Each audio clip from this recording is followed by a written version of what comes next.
Meeting is officially called to order. If you'll all stand for the Pledge of Allegiance.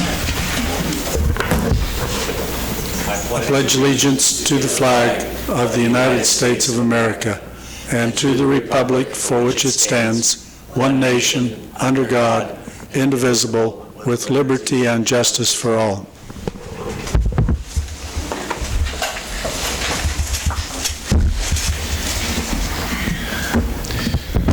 Reminder for everyone speaking in your mic.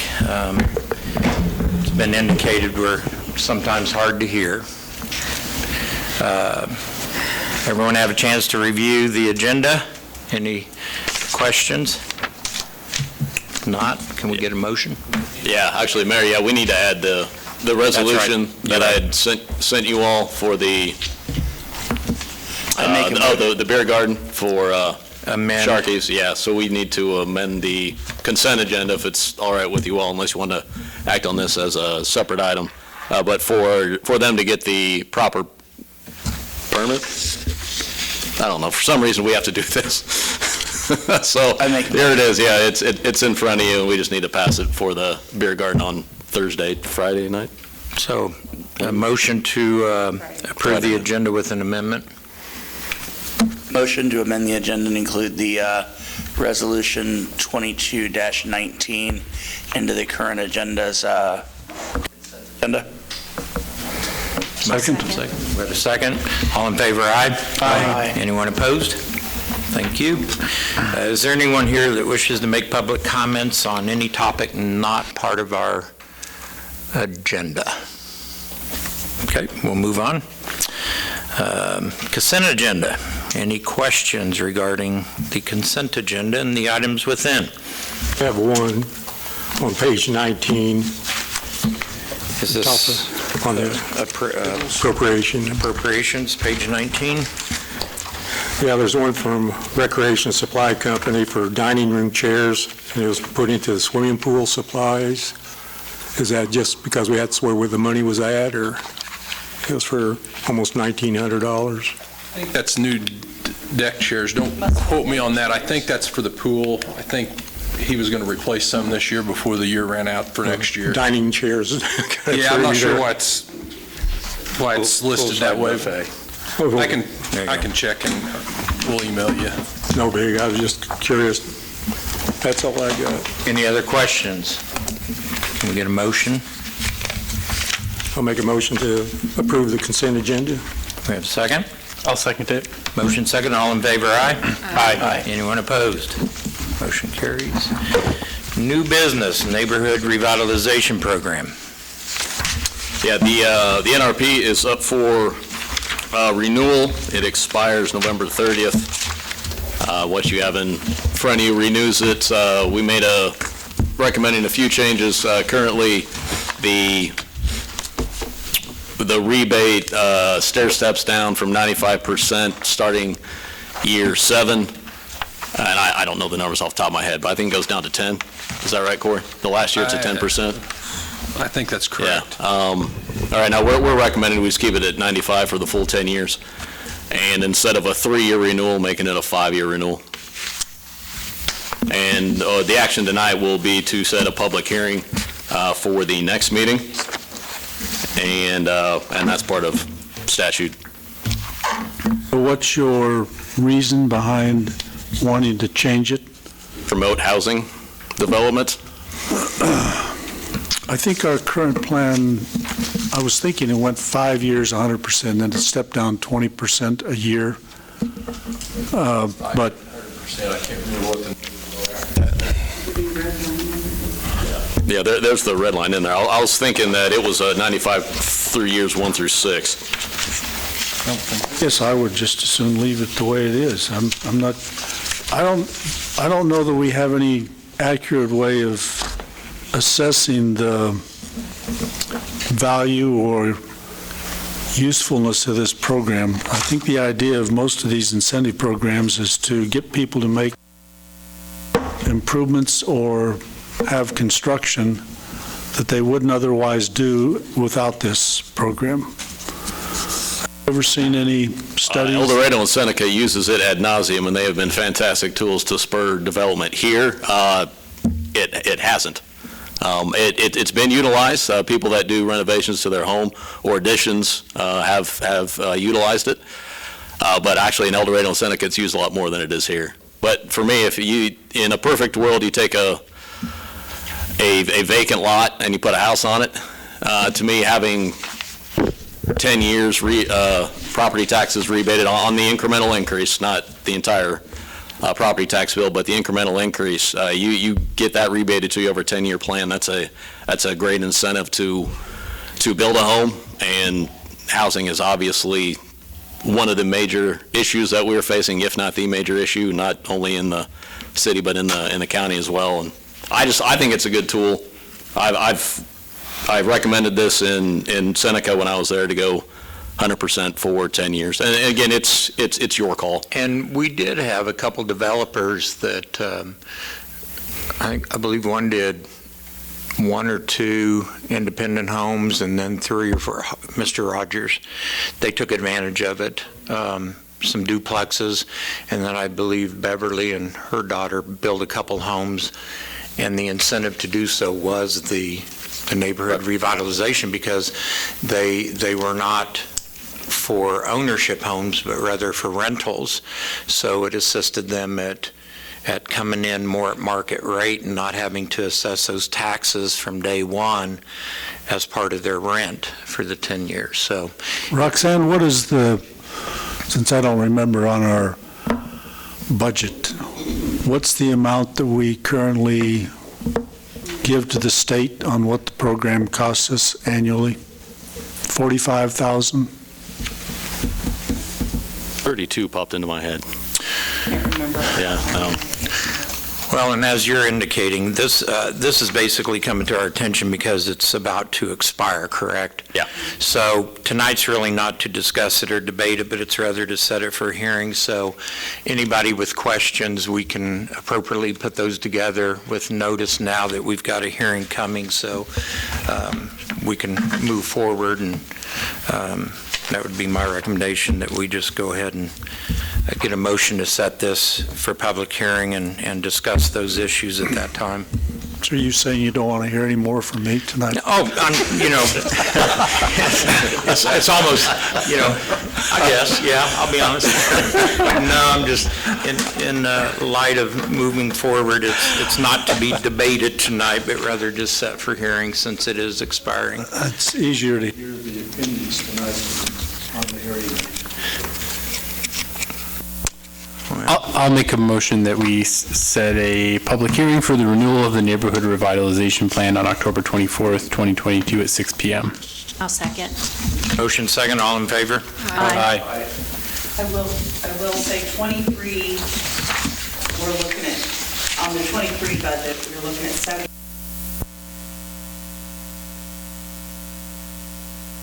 71,000. So there is a definite cost to the program. Thank you. Municipal court fee schedule, ordinance 3513. There it is. Nick, did you get all your questions? Yeah, answered? I talked to some folks and got an answer. Good deal. Anybody else, any questions? We did remove the one television. Evidently, we just didn't catch that. I don't know if the state didn't notify us or what happened, but television screen being available to the driver. Some of these statutes are revoked, is the term, I think, or? Yeah, repealed. Yeah, repealed, that's the right word. It didn't sound right, but I It didn't wasn't sound right, it's overly harsh. Yeah. Yeah. Some of them are repealed, so. So we did pull that one.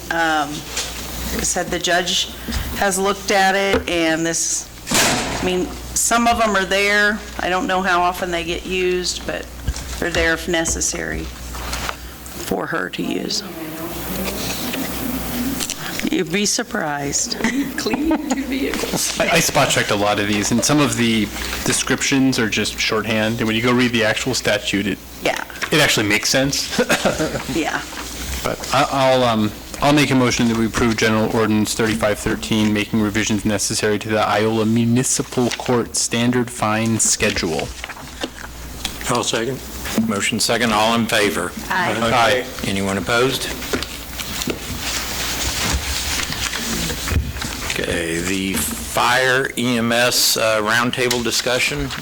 Dave, thanks for your attendance tonight. So, you have any comments you wish to make before we get started?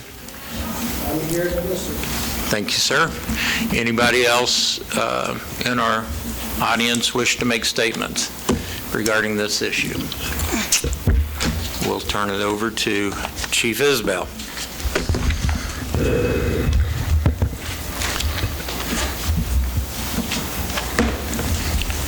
So we've kind of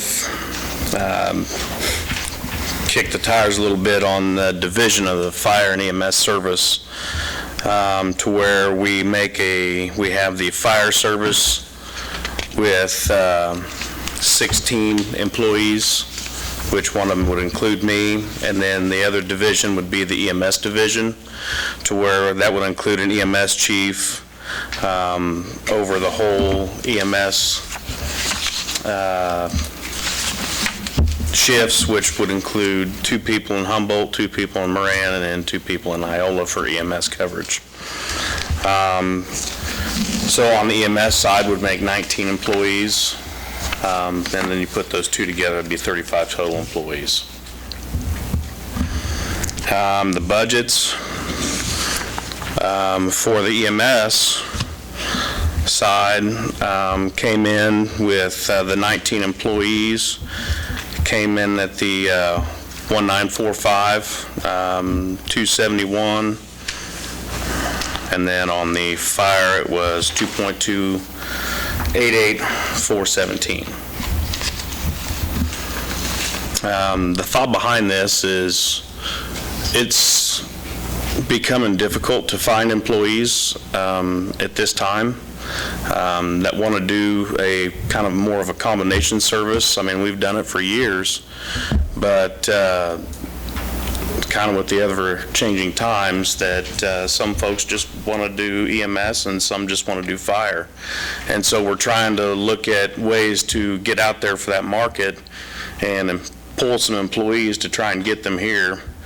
We have a few that we have EMS-wise, and we was able to hire 6 employees at one time, but then with the addition of 6 employees, there was a few that had are no longer working with us, either just because they quit or something, went to somewhere else to do something else. So just in times, things have been getting more difficult to find employees, so we've just been thinking of ways to try and reach out and get more employees and get fully staffed. In regard to that, Corey, can you tell what's the total number of employees we were short? What's the most amount here recently? Right now, the most amount that I'm short is 4. 4 currently. 4 currently. What was we up to? Was it 7 or something like that? I think it was 8. Yeah, I think we Yeah, was we up were to at 8 20, employees yeah. short. 8 short? Yeah. And that was like 2-3 months ago? Maybe a little, yeah, shortly after I took over, so I mean, it was, It was about December when he came on as chief. We were at 20. And the point I'm getting at for the council and the public's review of this, as you indicated, it's getting tougher to get employees, but some of the fulfillment that you have happened because you went ahead and hired them with the understanding they would only do EMS. correct, Otherwise, you'd still be 8 or more short. correct. So that seems to be the tide, the trending tide. I mean, and there are those employees out there. I mean, some of them are a little bit easier. The EMS folks are a little bit easier to get a hold of sometimes. Now, fire-wise, you can pull employees. They don't have to have basically any certifications, and you can train them up to what you want them to be. EMS is a little bit tougher in that realm. So, being able to hire employees to where they have EMS to get them on board with us is becoming more difficult.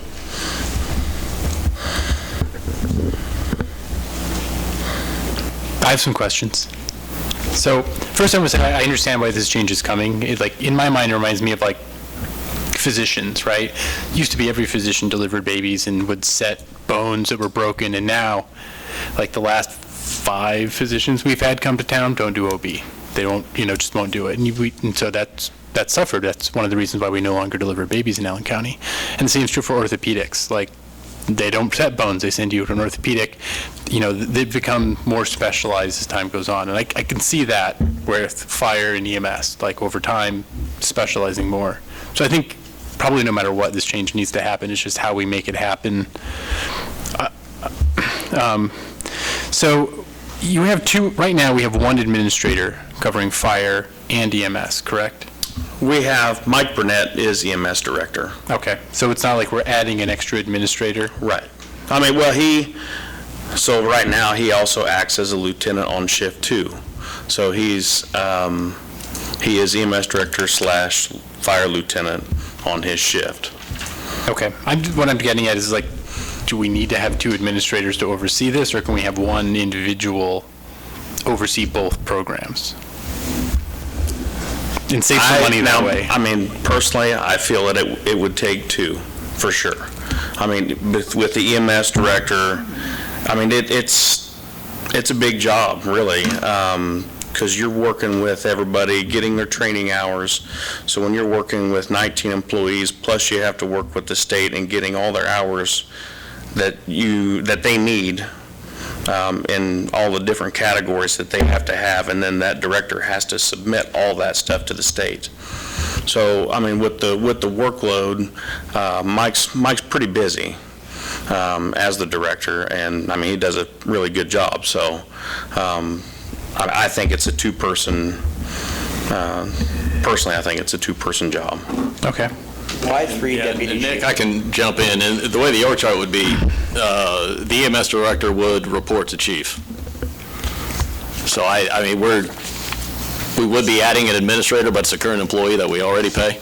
Who's already doing it? Yeah, who's already doing it, yeah. And then that person would report to Corey. So we're not, in my mind, we're not creating a new department, we're doing a reorganization of the current one. Okay. Yeah. So right now, we've also been hiring staff who are certified in both fire and EMS, which is harder to come by, right? Would it be fair to say that we are paying a premium in pay to only hire people who have both versus, pay for people who only do one or only do the other?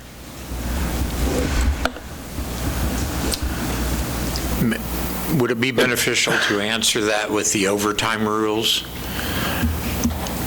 I mean, that's another discussion I have. That's my next question. Because the overtime...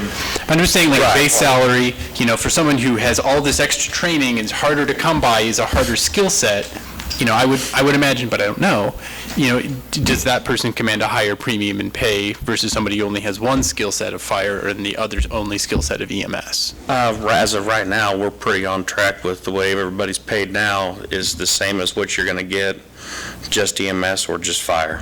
Okay, so not really? No. Okay. And the other question was about overtime pay,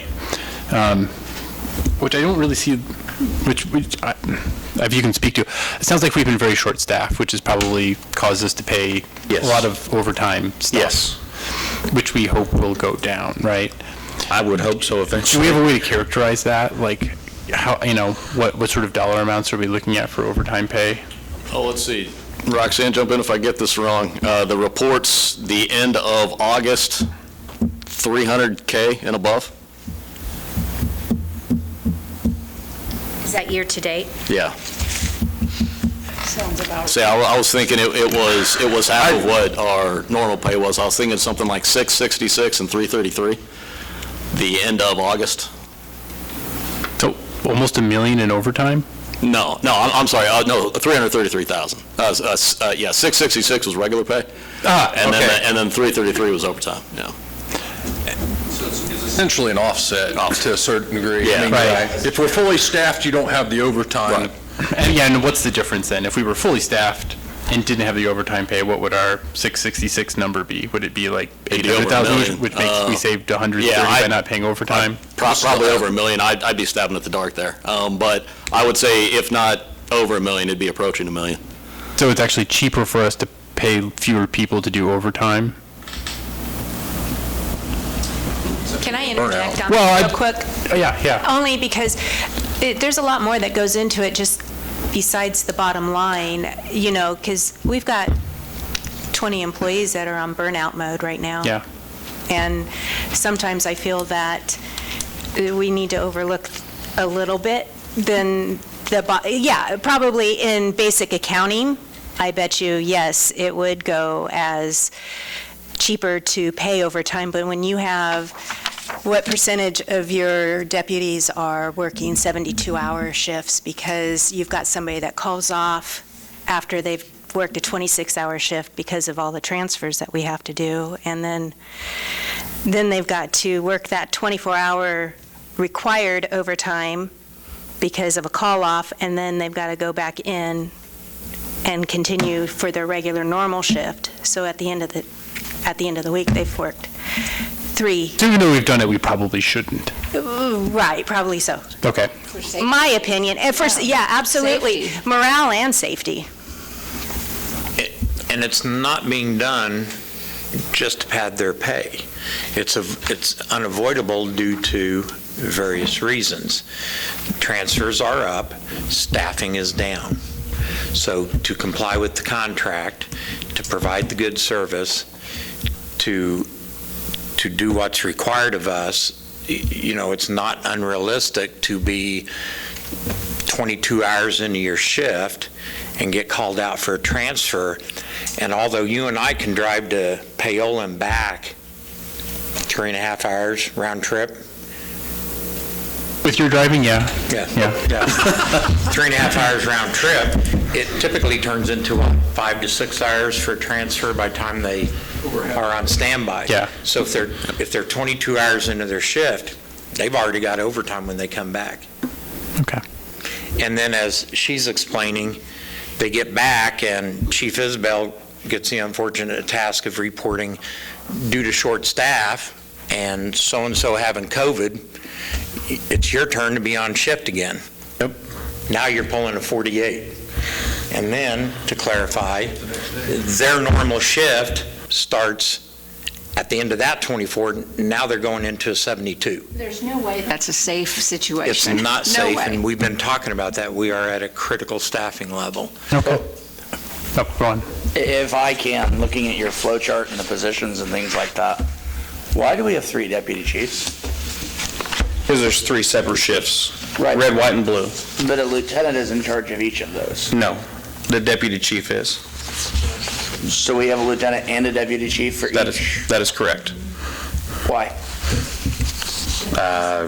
Well, I mean, there's a deputy chief's pretty much the people that report to me, and I report to them. The lieutenant oversees the engineers and the firefighters.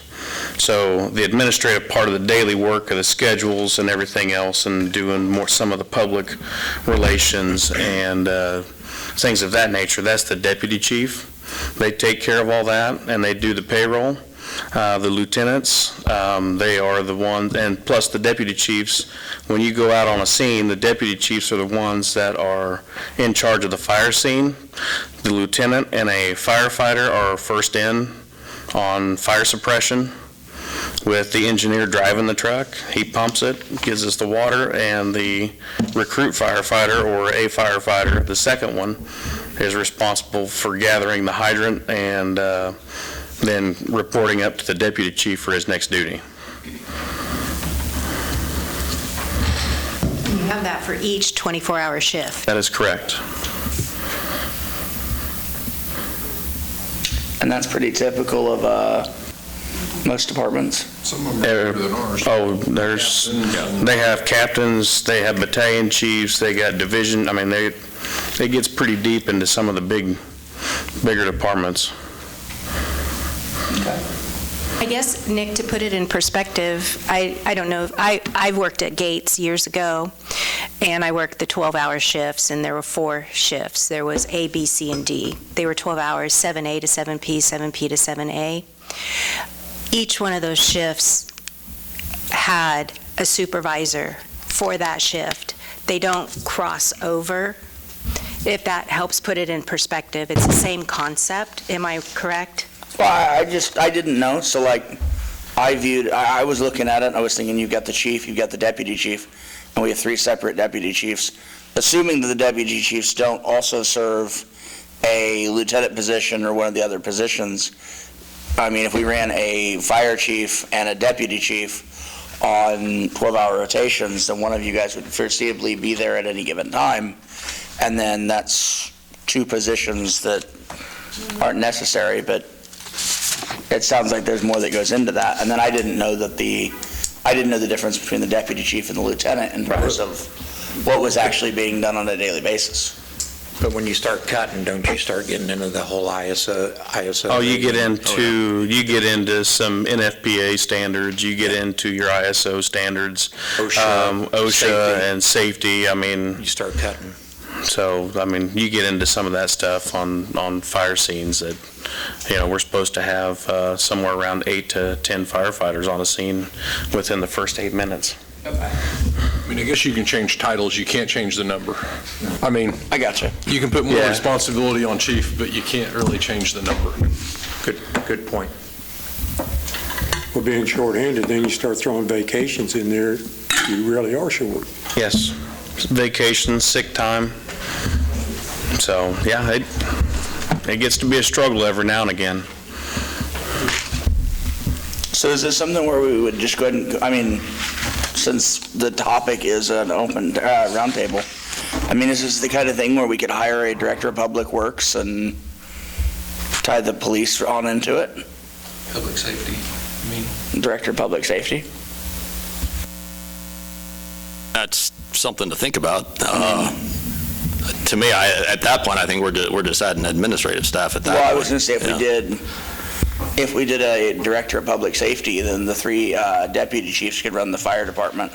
You could have the EMS lieutenant run each of those.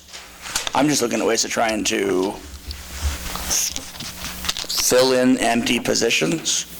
So, I mean, if we're looking for people, obviously, and we need a solution to that now. So if we could streamline the focus, then we could Well, I think the way to streamline the focus is they don't need to be fire and EMS. They need one or the other. I'm not disagreeing with that, just looking at ways of fixing the issue now. I mean, obviously it's going to take a while to hire people. They've got to apply, go through that process. I mean, if we've got people on 72-hour shifts and they're working 72 hours, moving into their own, I mean, feasibly, you could end up with somebody working a 96. I mean, if we're in that position, then, I mean, we're in a position where we need to start making decisions as far as getting these guys the respite that they need now. I mean, I agree, split the department, that's its own thing, but I mean, like, trying to address the issue in terms of getting it so that they're not working so much, so that we can kind of consolidate positions in the meantime. If somebody needs to work as I mean, and I'm not fire or EMS, so I'm completely ignorant in terms of how the departments run as far as the job goes, but I mean, if we needed to streamline things and, if that meant a deputy chief served in a lieutenant role and a lieutenant was an engineer for a while, to where that these guys could start getting time off and you don't have guys working 72 hours, because I agree, that's a major health issue. Yeah, they're already working those hours. Yeah, I was going to say, all that's going on right now. Yeah. And in terms of streamlining it, what you have in front of you is about as streamlined as we can make it. Right. At some point, if we start streamlining it anymore, the service is going to suffer. Well, I was got deputy trying to get chiefs. the guys help. Literally, Nick, you got deputy chiefs already now filling voids. They're filling. On whether it's firefighter roles or EMT roles or paramedic roles. So, Well, that was what I was looking for, was just Yeah. like, how do you get it where the guys aren't working 72 hours in a row? Because, Well, I mean, that concerns me. yes. Well, splitting the service was It was the first step in that one. And Just trying to make it yeah. more appealing as far as people that want to do EMS. Now, I guess my Come next do question, EMS. I apologize. My next question is it cheaper to split the service, or is it cheaper to offer more money?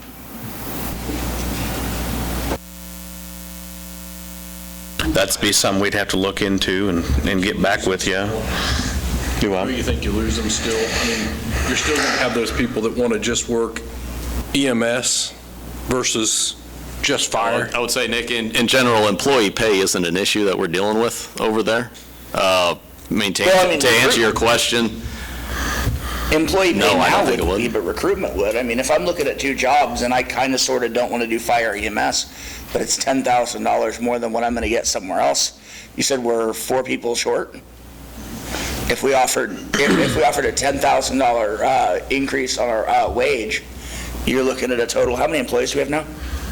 23. 23. You're looking at a $230,000 increase as opposed to a $660,000 increase? For everybody in the department, $10,000 more. You offer the recruitment, fill the department, and then we don't have the overtime either. But like Matt was saying, that typically isn't the problem, because we have been right on task as far as our salaries are concerned. We're middle of the road. We're middle of the road. Nobody wants to work for a fire. I mean, No, but the problem is that, yes, the short staffing, but these people, along with the short staffing, our employees are making all of these, I'm not going to say unnecessary transfers, but the transfers that have been prioritized when they probably should wait an hour. right, but Like a basic life support versus advanced life if we support. weren't understaffed, the transfers wouldn't be an issue. Yeah, the transfer still would be an issue. Yes. Down to is you got a personnel pool of X amount of people, and trying to find somebody who is both fire and EMS is very minimal, but you might be able to go into that same pool and find several people that are fire or several people that are EMS, and you got more people to choose from. I mean, I don't disagree, but if you offer more money, you may attract the people that are one or the other that are willing to learn. There's people who want to save lives, not going to a fire to risk a life. I don't disagree. I just, I mean, is that what you're seeing, Cory? The people are more, they don't want to be firefighters as much as they would. I mean, there's no, you either want to do fire or you want to do EMS. I mean, there are those folks that out there that want to do both. I mean, that, You say it's not so much the salary, it's the working conditions. That's the bottom line. I mean, salaries are not really the big issue, no. It's the working conditions. Mm-hmm. I mean, at the end of the day, we all want to make more money. I mean, I think that every one of us could vouch for that, but that is not the consensus that we're getting from our employees. The consensus for the burnout, They want to see their family. yes. Right. And, I know we have one firefighter that was EMS, and that's what this person thought they wanted, but now with the talk of splitting it, this person would rather fight a fire than to be in the Right. back of an ambulance. So there are a lot of those that are there, and I think that if we can concentrate on one craft, rather than being a jack of all trades, we can be a master of one of them. I mean, I don't disagree. I'm just looking for a solution that's not, what was it? You said 660,000? What's more like the, 720, but what's yeah, that? more like 720. What the budget for combined fire EMS for 2023 is versus you combine these two, it's 4.2 to 3.5. I think we're kind of missing the whole There's the picture. potential to split. There's the potential to do away with callback. There's the potential to save drastically on overtime. Other departments have done it, realistically, when you staff each one appropriately, each individual entity. right. Chief, how was the number of calls changed over the last 2 or 3 years? They've increased So like probably at the end of- 200-300 a year. So at the end of 2022, how many transfers did we make? Well, without taking a look at it, having a number in front of me, I couldn't tell you right offhand.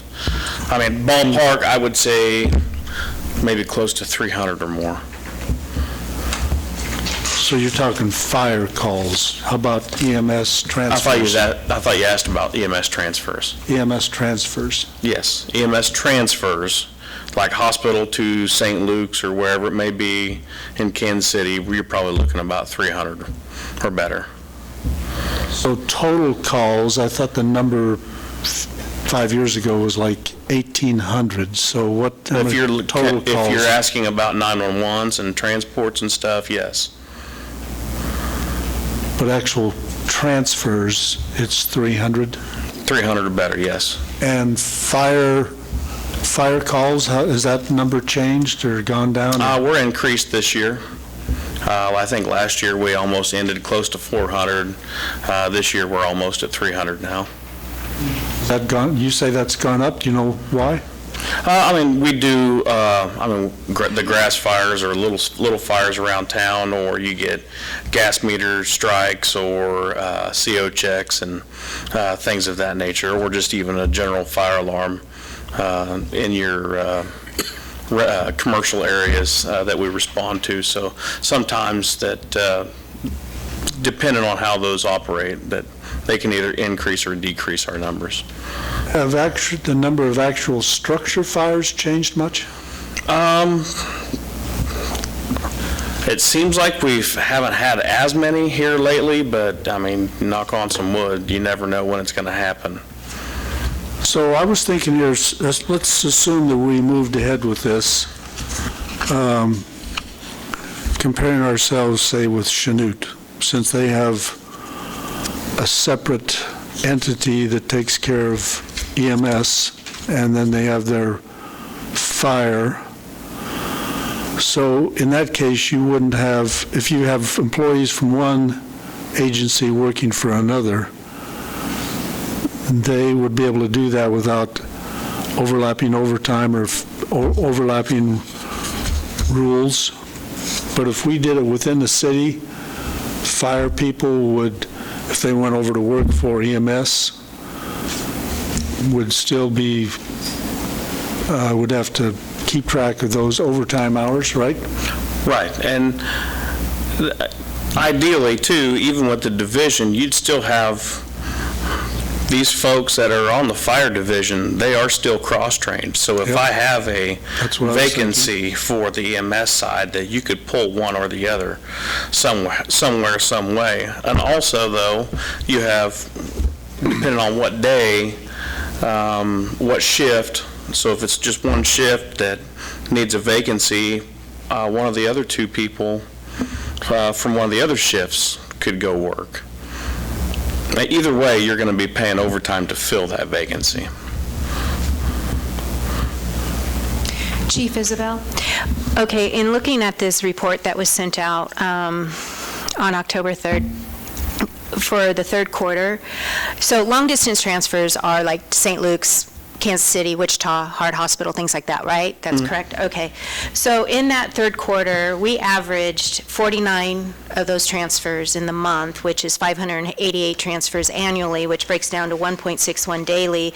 And I know that 1 3/4 transfers a day doesn't seem like much, but when each transfer is taking a minimum of 6 hours. And you're required to do 2 a day. That's At the same time. yeah. 2 at a time. Yeah. I mean, that's, I don't know. You know, when we look at that number, you're like, oh, you only do 1.6 average a day. Right, it Well, doesn't it's- seem it's- much, but, To me, that number is a little bit, I mean, you can do an Skewed. average there. but Right. it's The skewed. average isn't a straight line. right. I It's mean- like this. No, and I'm not Yeah. saying this to make it Right. look, I guess- I'm just trying to put it in perspective that, you've got a minimum, basically a minimum of 2 transfers a day, 365. Yes. and at an average of 6 hours a transfer. Yes, That's 12 hours in a 24-hour shift. maybe more, Yes. Right. With a minimum of 2. depending on weather With conditions. a minimum of 2 employees, most likely 4. Yes. Okay.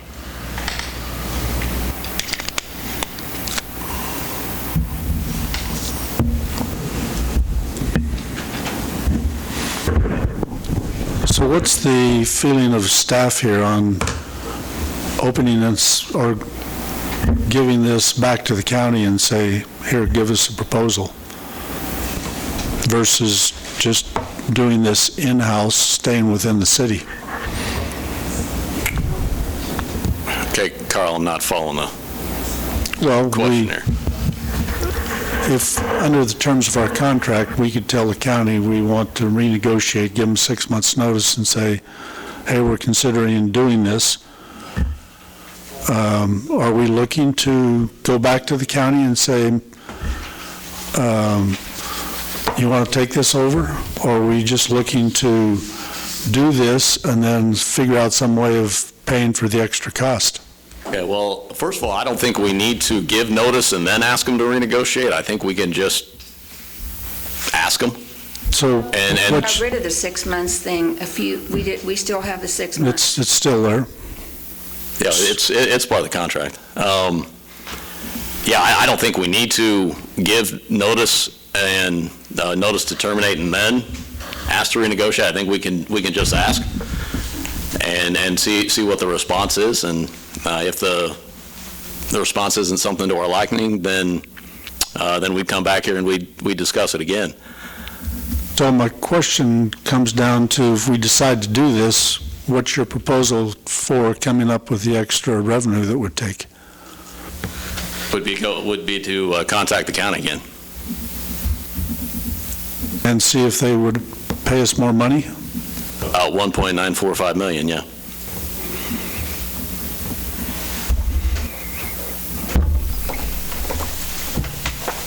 And then if they don't? Like they're I mean, is that paying either 1.6. either we eat that out of our general fund or say, Yeah. we're done with EMS, Yeah, this is your problem? see, next year, it's about 1.69, so call it 1.7.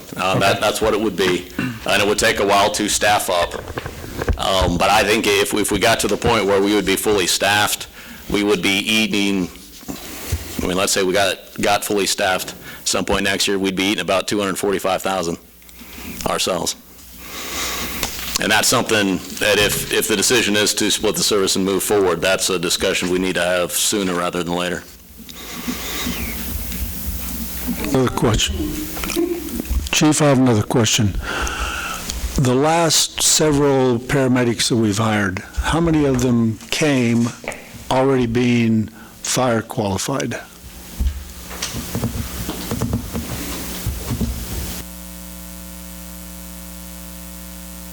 Probably 2. Two, and then we just trained them for the And fire then- portion once they got here? Yeah. We sent them to Hutch. How long was that course? 2 weeks. But it's 2 weeks every day, 14 straight days. And how much does that course cost per employee? It's changed since last year. I think we're probably looking around $3,600.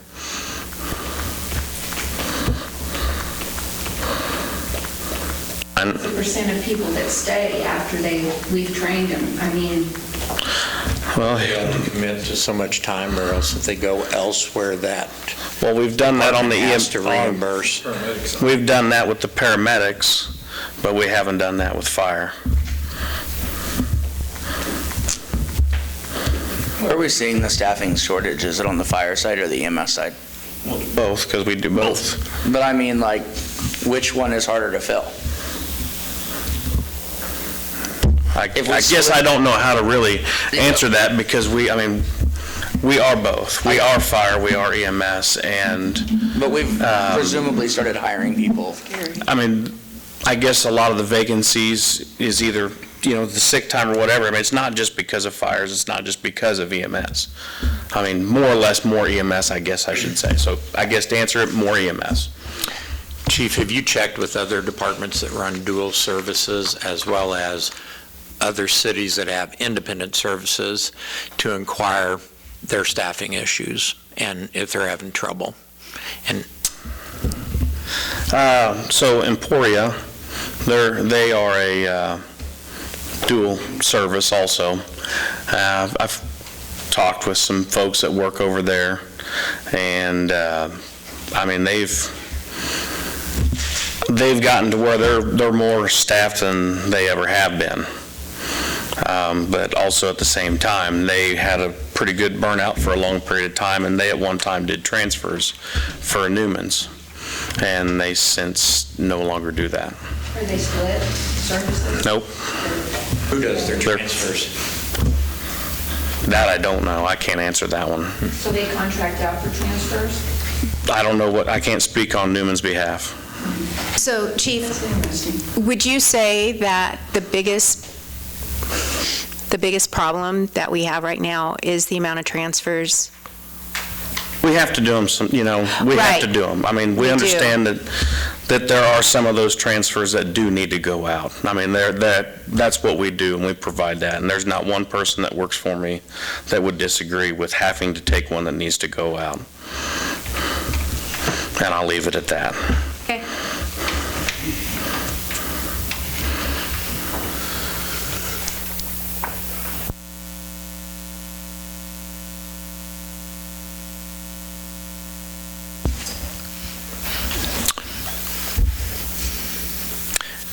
Well, the recommendation is to approve the plan to continue to move forward to split the fire and EMS.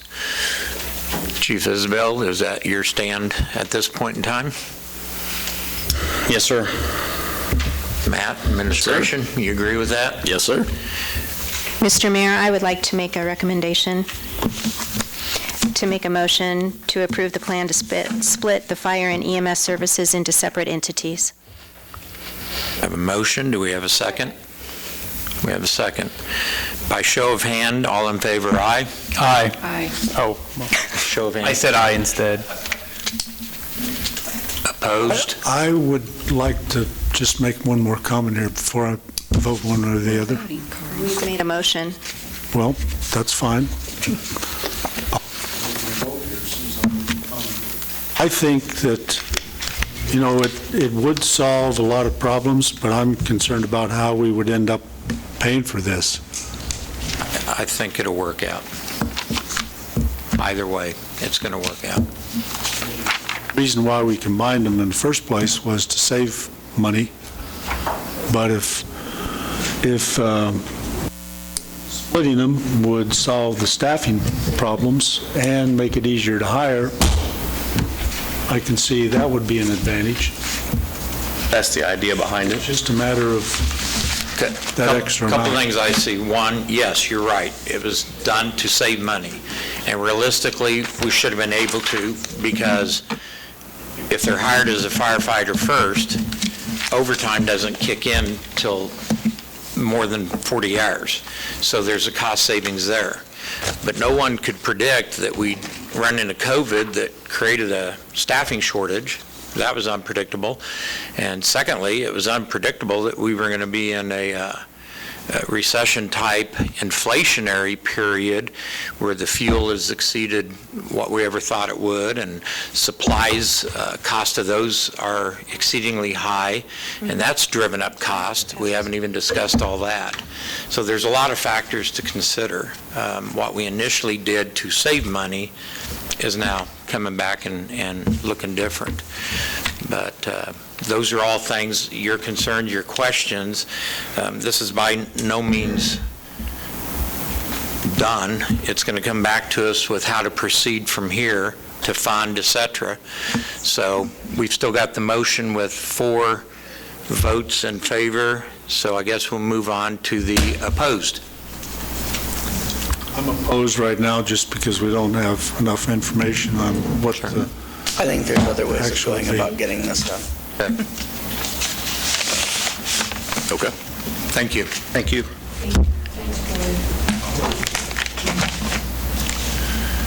All right. move on to council and administrator reports. Come over here to Nicholas Kinder. You're first. Hello. Carl? Nothing? Thanks for listening to me, Mayor, even if you don't like my opinion. I appreciate everybody's opinion. We help keep each other grounded. I have nothing. Nothing. Farm City Days is this week. Go out and support the local vendors and our local merchants, and congratulations to Tyler Witten for 8 years of service with Fire EMS. Absolutely. Corey, Matt? I'm on. Roxanne? Nope. All right. Can we have a motion to adjourn? Second. I'll second. All in favor, aye? Aye. Opposed? Thanks, everyone.